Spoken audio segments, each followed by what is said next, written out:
ఒక పక్కన party ఫిరాయింపులో case జరుగుతుంది, ఇంకో పక్కన స్పీకర్ దీనిపై యాక్షన్ తీసుకోవడం జరిగింది. ఈ నేపథ్యంలో ఆయన కొన్ని వ్యాఖ్యలు చేయడం జరిగింది. ఒకటే అన్నారు, ఏ పార్టీ గెలిచిద్ది, ప్రధానంగా నేను పోటీ చేస్తాను, ఖచ్చితంగా ఖైరతాబాద్ ఎమ్మెల్యే మరొకసారి నేనే అవుతాను అని చెప్పి కూడా ఆయన చెప్పడం జరిగింది. బెంగాల్తో కలిపి ఖైరతాబాద్ కి దంగలు ఉండనుంది. అయితే ఈ నేపథ్యంలో ప్రధానంగా చూసుకున్నట్టయితే కాంగ్రెస్ ఎమ్మెల్యేని నేనే అంటూ కూడా ఆయన వ్యాఖ్యానించడం జరిగింది.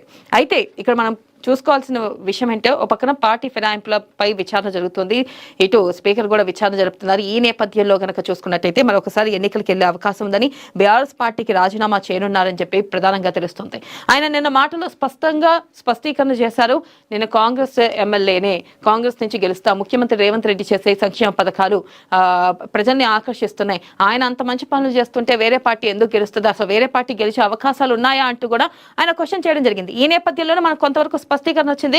ఆయన బీఆర్ఎస్ కి రాజీనామా చేసి ఖచ్చితంగా ఇటు కాంగ్రెస్ తరఫున పోటీ చేయనున్నారని తెలుస్తుంది. మరి ఈ నేపథ్యంలో జనవరి 16న సుప్రీంకోర్టు ఫిరాయింపు ఎమ్మెల్యేల కేసు తిరిగి విచారణ రానుండగా ఇక ఆ రోజే రాజీనామా చేయనున్నారు అన్నట్లుగా కూడా తెలుస్తుంది.